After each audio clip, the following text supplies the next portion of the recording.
Hey, AP Physics 2 students, I am your physics buddy, and this is lecture 9, the final lecture in our comprehensive Unit 10, Electric Force, Field, and Potential series. We have covered 8 previous lectures to master every concept, and now we conclude with capacitance and energy storage. Today, we'll finalize the working of parallel plate capacitors, analyze complex combinations, series and parallel, and calculate stored energy in various states. Don't forget to check out other complete units on the channel and subscribe to secure your AP Physics 2 success. Here we go.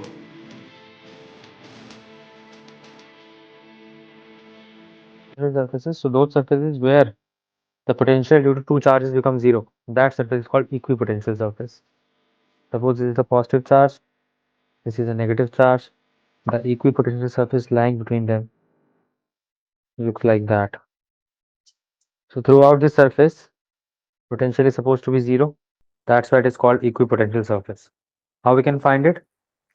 By simply understanding the direction or the motion of positive and negative charges, electric field between these two charges. So it must be going like that. So because of that, the surface will obtain. It must be electric field passing perpendicular to it, but potential is supposed to be zero. So this is one such case. You need to keep this in mind. It will be useful in some questions later on. All right, tell me about this question. No work is being done. Yeah, no work is being done. But how? How can you say that? By using ChatGPT?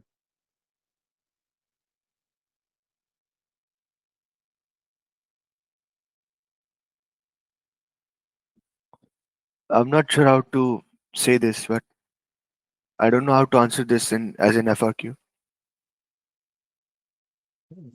Yeah, but you just came to the conclusion that no work is being done. So how you actually came to this conclusion? That is what I'm asking.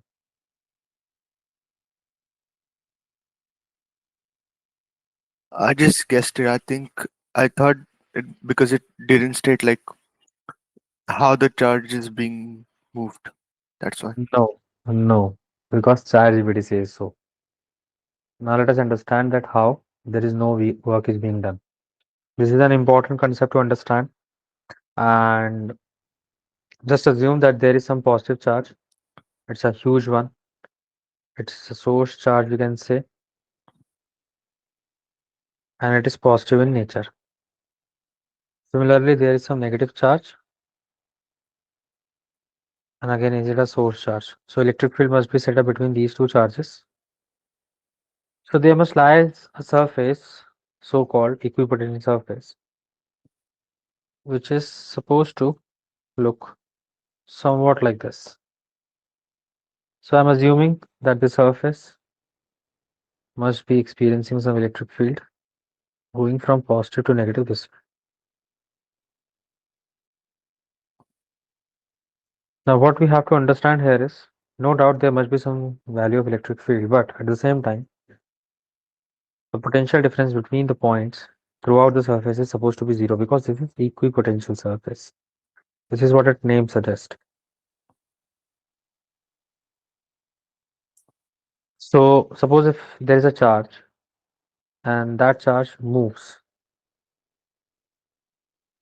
from point A to point B. So as we know, throughout the motion, the delta V is zero. So from the definition of potential difference, we know it is nothing but work done per unit charge. So work done can be written as delta V times Q. So as there is no work is being done on the charge, as the potential is zero, so work is also going to be zero. So this is how we are supposed to answer this question. And again, an important question from the exam point of view as well, because here you have actually understood the concept, then only you are answering it. Because in FRQ it can be asked. Okay. Let's move ahead. All right, now you can answer this question. Think and tell me what are equipotential surfaces.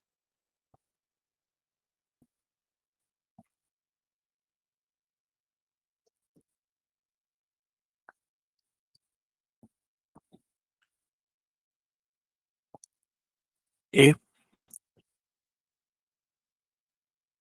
Are closer in region of a larger electric field compared to the region of lower electric field.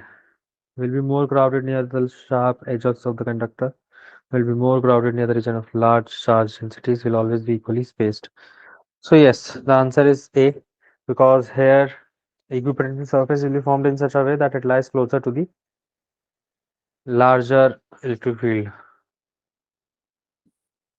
Now, the next topic we have to talk about here is conductors, and this will lead to capacitors somehow. So suppose there is a conductor, and this conductor has some charge negative. So what we can say about this conductor to be precise? So we can say that conductor is a matter which contains charge at its surface, जो सिर्फ अपने surface पर ही charge contain करे. So whatever it is, positive, negative, so all the charge must lie on the surface of the conductor, and that is what make conductors different from others. Like for some other material which may carry charge or free electrons, it may carry that charge of electrons inside it. But it is of no use because charge can only flow when it is lying on the surface. So that's why conductors are reason for electrical conduction. So this is also what we actually have to understand about it. Now, if we talk about the potential and voltage, that what is the basic difference between potential and voltage. So this is very important to understand here. So whenever we are talking about potential, we are talking about the capability of a battery. Whereas whenever we are talking about the voltage, we are actually talking about how much capable of that battery is to do that work. Like for example, suppose we generally observe there is a battery and this is a double A battery, so it must be like that, right? Mm-hmm. So we must have heard that batteries or cells generally contains their electrochemicals. So they contain electrochemical and they do have those two rods that are known as cathode and anode. So how this particular double A battery consists of that cathode and anode? That is the question. Have you ever thought of this? Sometime. So now we can have our answer. So yes, this is an electrochemical cell and this cell must contain two electrodes. So how the electrodes are being like planted inside. So these are the circular electrodes, the outer one connected to the this portion, the flat one. Whereas there is an inner electrode of that was cylindrical, and that cylindrical is connected to this one. So what happens here is these two electrodes are placed inside a electrochemical fluid, and as you can see the size, these cathode and anode are very, you can say, small. So that's why their capacity is also very small. That's not too huge. So what is that 5 volt means? Like for example, suppose this is a double A 5 volt battery. So what this 5 volt actually means? This 5 volt means that whatever potential this battery has, whatever potential this cell has, if it is connected to any component, let's say a bulb, so this bulb will run until the time when potential becomes same at both the rods, or you can say both the electrodes. Till the time the potential becomes unequal, it will keep on glowing, and the moment the potential of both the plates becomes same, or you can say the potential difference becomes zero, that moment this bulb switch off. So this 5 volt is actually representing the potential difference, and this potential difference is something the difference of the potential of cathode and anode of any battery or cell. So this is what potential means. And every battery has these two electrodes in it, whereas one is supposed to be cathode, and we already know that cathode is one which contains or which loses charge, and anode is one which gains charge. So charge must flows from cathode to anode. So if it is a positive, if it is negative, so current must flow from this particular direction to this direction. And that electrochemical fluid which is inside the cell is the reason for the reaction. A reaction means here there's a reaction which takes place, it's called redox reaction. We already learned about it in chemistry, I guess. So this is what potential and voltage means. Similarly, we define a battery. It is somewhat which consists of cathode and anode at the same time. One is positively charged, the other is negatively charged. So current flows when protons from this positive charge goes from to negative charge. So the flow of direction of charge is basically this way. Electron flows from negative to positive charge, whereas current flows from positive to negative. So that is the direction. This is what you need to remember. Direction of current is from positive to negative charge. Whereas if we talk about the direction of flow of electron, it is opposite. Opposite to what? Flow of current is from negative to positive charge. This whole thing constitutes a battery. So battery is basically a device which stores electrical energy, or you can say chemical energy, in the form of solution, cathode and anode, and it converted into electrical energy. This is what it works for. So there's an electrochemical cell. It contains two electrodes, positive and negative. That's all what battery is. Now, let's come to the main topic, which is called capacitor. So capacitor is an electrical arrangement of two conductors, and these two conductors should be connected in such a way that they are parallel to each other. If they are not parallel, then electric field which are going to set up between these two conductors will not be uniform, and uniform electric field cannot allow current to pass through it. That is the main thing why capacitors are formed that way. So here we can assume that there we have two metal plates which are supposed to be conductor. One metal plate is positively charged and another metal plate is negatively charged, so that they can carry some potential. So it is positively charged and it is negatively charged. So electric field must set up between these two charge plates from positive to negative, and this will only happen when these two plates are connected to a battery, the one which we just saw in the last slide. So what we observed here is if we connect a battery and both the ends are connected of the battery to the metal plates, one is having positive charge, another is having negative charge, or initially if they don't have any charge also, what will happen here is these two plates get charged from the battery and make themselves charged, and then the current will start flowing between the two plates. So we can assume that they are initially positively charged, so there must be some electric field set up between these two plates. Now what happens here is as we connect the battery start releasing charge. So electron will move towards this way. So when electron move to this plate, they start accumulating here.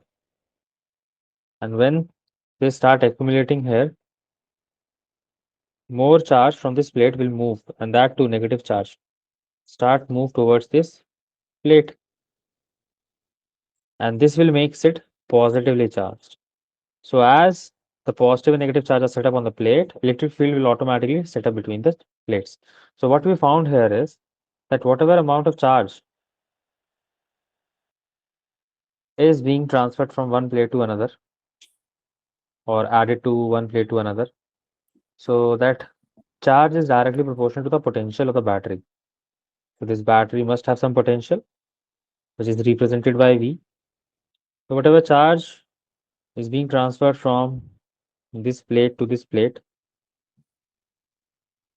anyhow, so that amount of charge which is being transferred is directly proportional to the potential of the battery we have connected. So battery will decide what is the capacity of capacitance or capacitor. So when we remove this proportionality, we found that there is some constant which is called capacitance C. So C is a proportionality constant, and this proportionality constant decides so many things. Like it decides how what is the capacity of this capacitor, and it decides how much area, volume, distance between the plates will decide the value of this capacitance or the system or the arrangement. Because this is what this is just an electrical arrangement. So the capacity to store charge of this electrical arrangement will be decided by this factor C, which is called proportionality constant, also known as capacitance. So we want to find the capacitance of any arrangement. It is nothing but charge per unit potential. So that is what you have to keep in mind. Let's move ahead. Symbol of capacitor is nothing but two parallel plates. That is what you have to remember. Or sometimes in some questions, in some old books, you might find this symbol also. So how can we actually find the capacitance of the capacitor? Let us try to work upon it. So as we know, according to the relation, that Q is nothing but capacitance times potential. So capacitance is going to be potential over charge over potential. Now let us try to find out the potential between these two plates. So what is the potential between these two plates? How we can find this out? So potential is going to be KQ over R, right? Now what this R is going to be? This R is going to be the distance between the plates. And if we talk about Q, how can we find this Q? So in order to find out Q, we'll use this term called surface charge density. We already talked about the surface charge density concept.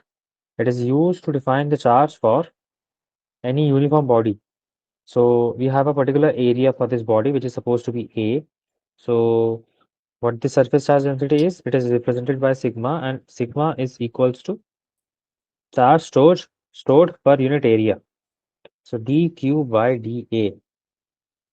So here, for a small charge to move from this plate to this plate, there must be a small area responsible for it. So how can we find this? We can find it using dq.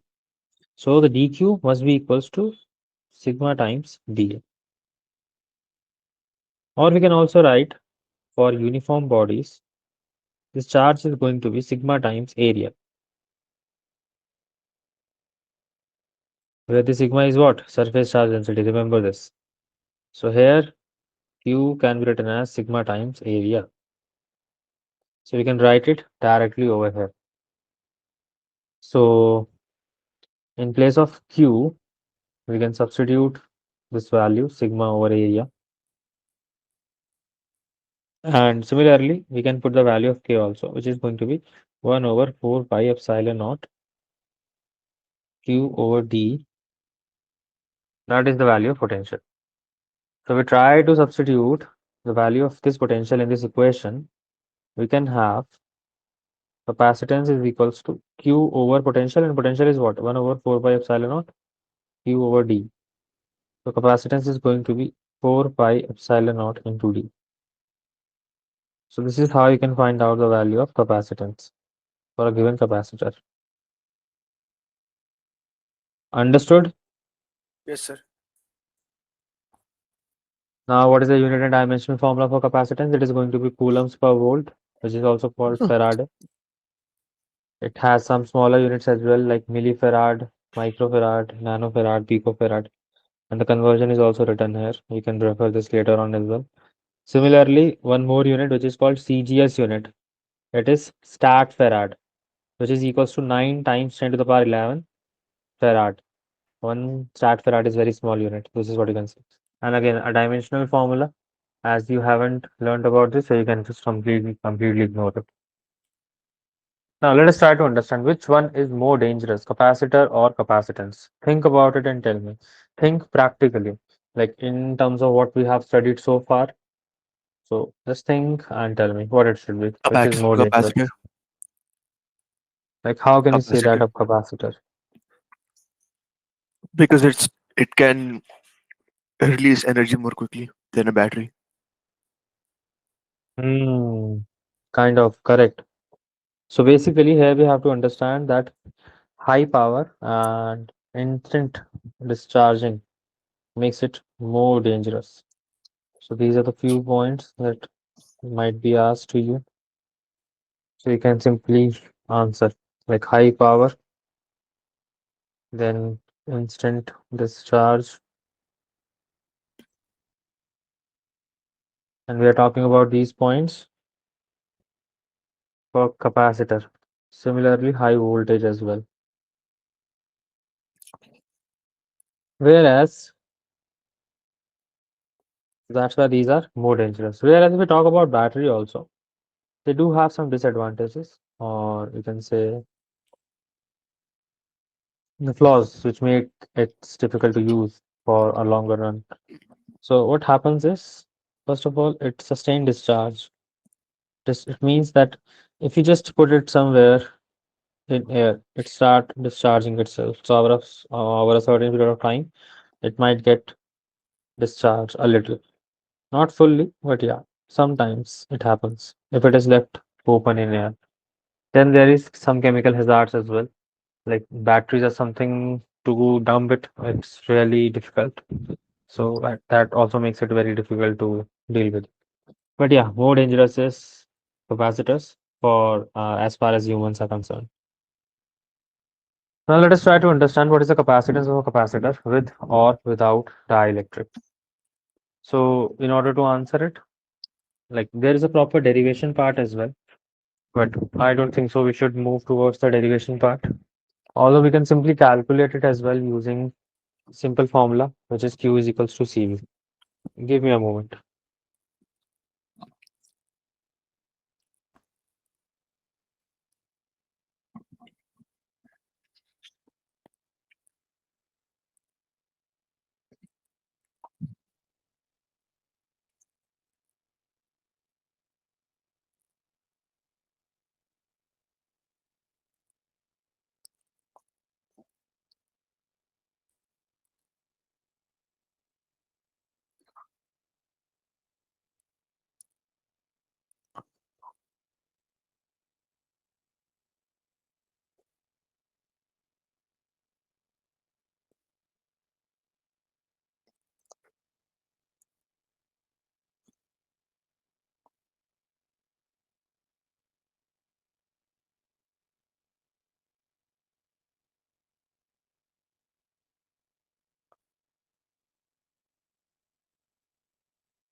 Yeah, so we were talking about capacitance of a capacitor with or without dielectric. Now, in order to understand it, we need to understand what dielectric is. And before moving into it, we should understand how can we write these things. First of all, it starts with electric field. Like if there is a capacitor, parallel plate capacitor, and there is some electric field which is being set up. So this electric field is given by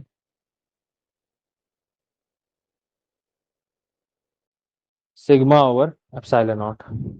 Now, how we got this electric field? We got this electric field from Gauss law. Gauss law has certain applications, and from that law only, we got we got an application in which we are finding what is the electric field lying between the dielectric, or you can say what is the electric field lying between the two parallel plates. So we got it is sigma upon epsilon naught. Now, what is sigma? Sigma is surface charge density. We already know this. So whatever this plate is made of, whatever surface charge density it possesses, that surface charge density per unit epsilon naught will be the electric field. And that is something which is independent of area, independent of area, size, distance, anything. So that what makes it unique, and you have to remember this. You have to learn this formula.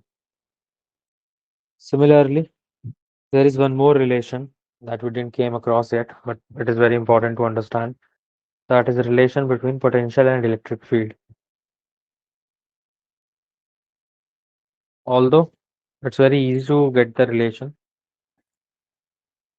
and it will help us a lot to find various things here in electrostatics. So as you already know, electric field is kq over r square, and potential is kq over r. So if we just try to write kq over r times 1 over r is equals to electric field. So can I say that electric field is going to be potential by r, like the potential over r.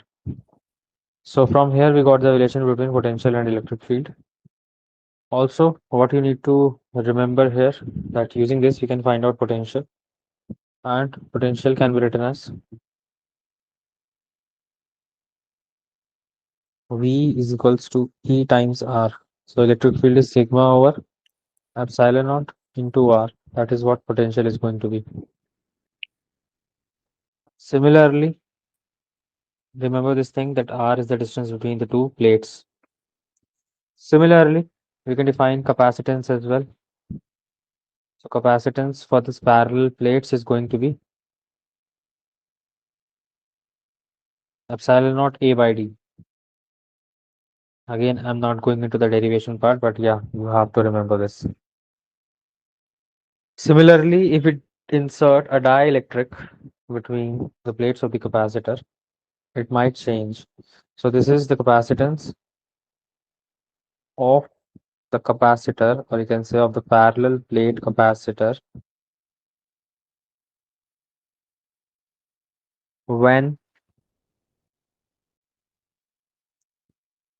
no dielectric is inserted. Whenever there is no dielectric, the capacitance is going to be epsilon naught A by D. Now tell me, what is epsilon naught here?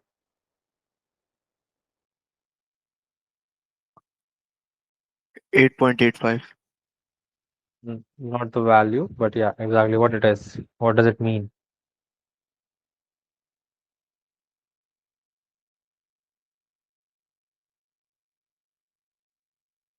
It's the uh, It's the permittivity of free space. It means that how much that area, or you can say how much that medium is going to affect the capacitance. Similarly, if there is another medium, if there is other medium of dielectric constant K, then what will happen to it? It is simply multiplied by this K, because capacitance will definitely increase when we insert something between the plates of the capacitor to change the medium. So these are the relations that you have to keep in mind. Capacitance is going to be epsilon naught A by D, where A is supposed to be the area of the plate, D is going to be the distance between the plates, and if the medium is filled with some dielectric of K value, so capacitance is going to be K epsilon naught A by D. That is what you have to keep in mind, right? okay. Now there are some cases, parallel plate capacitors. So how electric field and how the capacitance is going to be changed, that is what we are going to understand here. So if there is a no medium between them, so capacitance is going to be epsilon naught A by D. If there is a medium of dielectric constant K, it is going to be epsilon naught A by D times K. Now what is this A?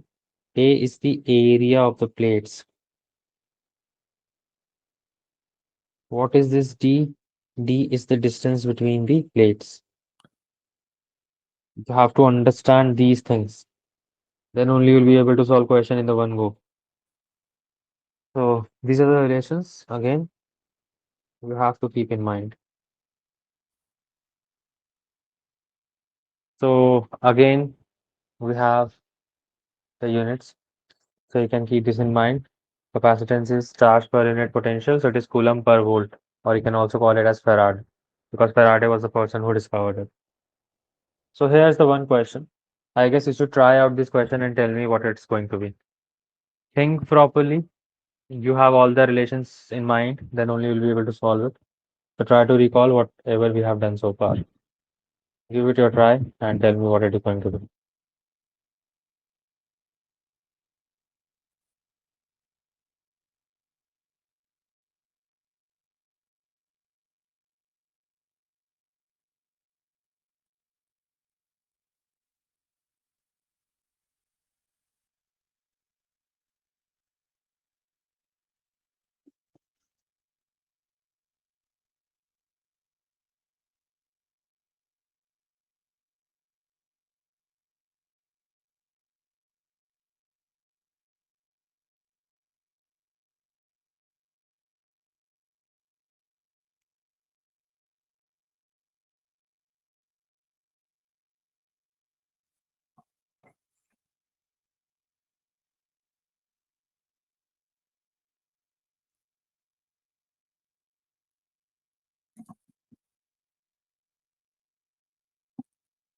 One more thing, keep in mind that it's not my job to ask you whenever you are going to have a test and what its syllabus is. It Okay. should be your responsibility. Like, for example, if you are having test on coming Monday, I'm damn sure you must know it before a week at least. It should not be No, like he the teacher announces it like one class before, and that's like one day before the test. when it is going to be on Monday. It's Saturday only today. So Yeah. did he or So she he told you announced it yesterday? like Friday. Yeah.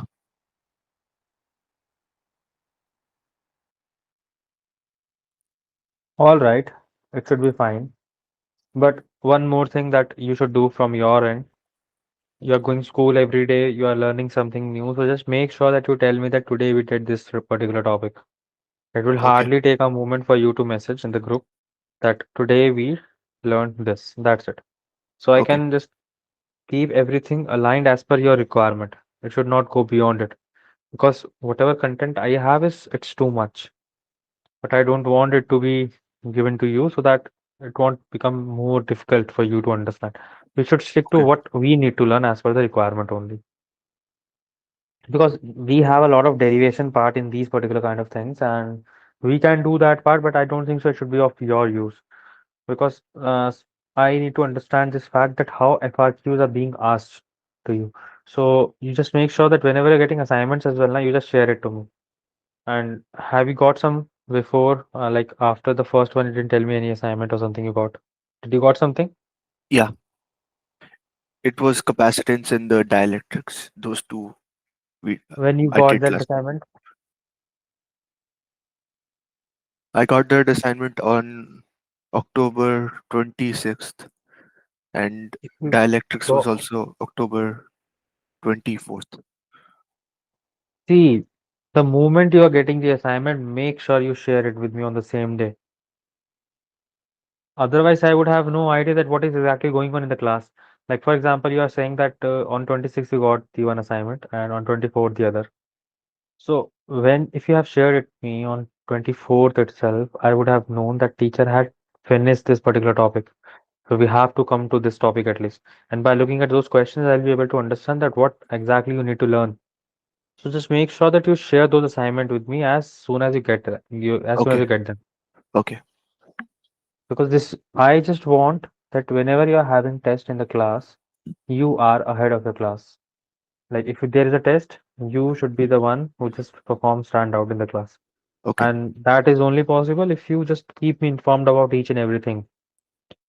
Because Okay.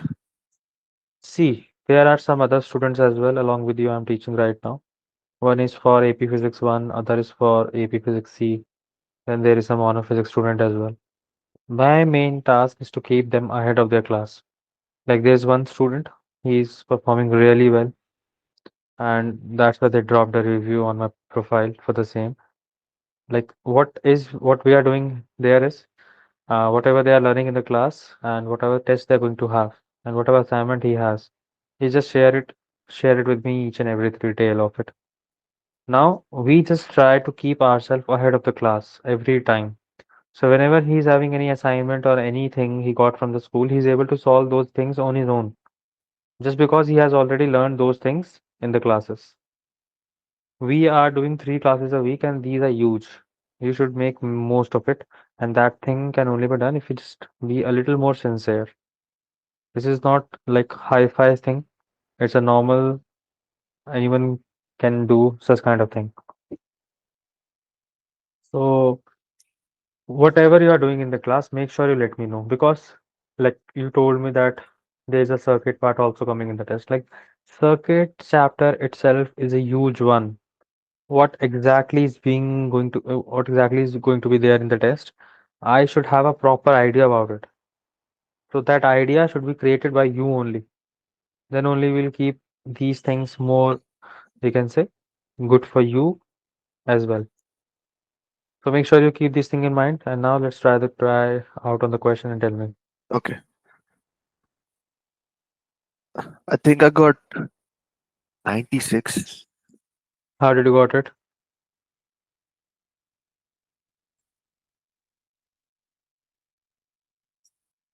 Uh, Permittivity of what was the name? Permittivity. Yeah, times A over D0. See how we are supposed to do it, and let's see whether your answer is correct or not. The question says that there is a parallel plate capacitor with air between the plates, and it has capacitance C. So C is given as 8 microfarads. It is given in the question itself. What will be the capacitance if the distance between the plates is reduced to half? The question says, what will happen to the capacitance if distance is reduced to half, like d by 2, and the space between them is filled with substance or dielectric constant at 2 of 6 value. So we have to multiply this value by 6. So C dash is going to be epsilon naught A by D times 6 times 2. That is 12 times epsilon naught A by D is what? 8. That is 8. So C dash is going to be 96 picofarad. No, microfarad. But here it is going to be picofarad because it is picofarad only. So yes, your answer is correct, but that is the correct way to find out these answers. You have to make use of the formula which we have learned so far, and into the next formula you have to make the changes as per the requirement of the question. Then you'll simply substitute the values, you'll get the answer. So keep this in mind. Let's move ahead. Another question we have. The question says there is a parallel plate capacitor with air between the plates. Each plate has an area of 6 times 10 to the power minus 3. So we have given area as 6 times 10 to the power minus 3 meters square. Distance is 3 mm. So this 3 mm needs to be converted into meters. That is going to be 3 into 10 to the power minus 3 meters. If this capacitor is connected to the potential of 100-volt supply, what is the charge on each plate? That is what we have to find. So we know that C is going to be Q by V, right? And C can also be written as epsilon naught A by D, which is going to be Q by V. Now Q is going to be epsilon naught AV by D. We have the value of epsilon naught, we have the value of area, we have the value of potential, we have the value of distance. Substitute the value and tell me what is the charge that is going to be developed on the plates of the capacitor. Do it and tell me.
You just have to substitute the values.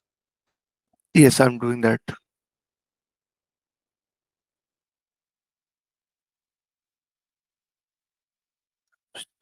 Negative 12.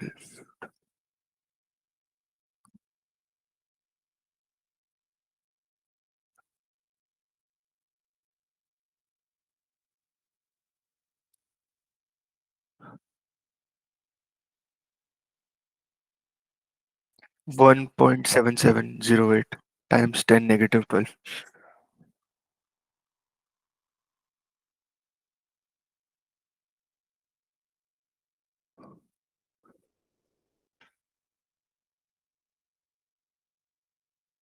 Times negative 9 आएगा. It should be 10 to the power times 10 to the power minus 9. So just a calculation thing, you need to be very strict with the calculations. Make sure that 10 to the power should be correctly coined. Now there is one more thing, like the grouping of capacitors. How can we actually group capacitors? Just like you have learned about resistance in earlier classes, there is also the grouping which can be done for series combination for capacitors. So how the series combination is going to look like? So there must be some capacitors connected in series, and this must look like this. And all of them are connected to a battery, we should assume. So this is capacitance C1, I can say. This is C2, this is C3. This is the battery of potential V. Now, there must be some charge that flows through it, and that charge can be written as Q. We won't talk about current as of now because we are dealing with charges, so we will talk about charge only. So, what are the important points that you keep in mind before actually solving series combination? The first thing is in series combination, charge is going to be same. Charge is going to be constant, as it should pass through all the capacitance equally. Similarly, we should say that potential is the one which is going to be changed. Like potential is going to divide. Like what exactly I'm saying. So if there is a potential V, so what happens here is as the charge passes through each capacitor, there must be some potential drop across each capacitor is observed. So we can say there is a potential drop V1 across C1 capacitor, V2 across C2 capacitors, and V3 across C3 capacitor. So potential is going to be divided, and sum of potential drop across each component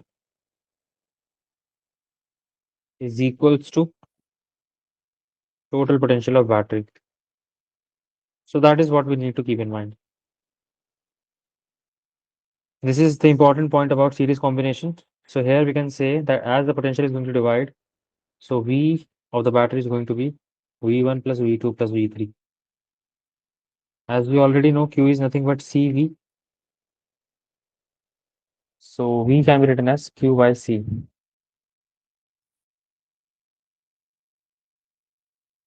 So here the potential which the battery might have, it is going to be Q by C net, as the capacitance of each potential or the capacitor is going to receive the same charge. So we can write V1 is going to be Q by C1, V2 is going to be Q by C2, and V3 is going to be Q by C3. As all the plates, all the capacitors will receive same charge, so it is going to be same, and that same amount of charge will be returned to the battery as well. So 1 over C net, or we can say the net capacitance in series combination, it is going to be the sum of reciprocals of each capacitance. So you must have seen this formula in the class, I guess, and you must have applied Yeah. it as well. Similarly, in parallel combination, charge is going to be divided, and if charge is going to divide, capacitance must be connected like that. And here, the potential is key, which remains same. So this is a battery connected to three capacitance, having capacitance C1, C2, C3. and battery has potential V. So whatever charge battery is going to release, this charge must divide. So this charge must divide on the basis of capacitance of each capacitor.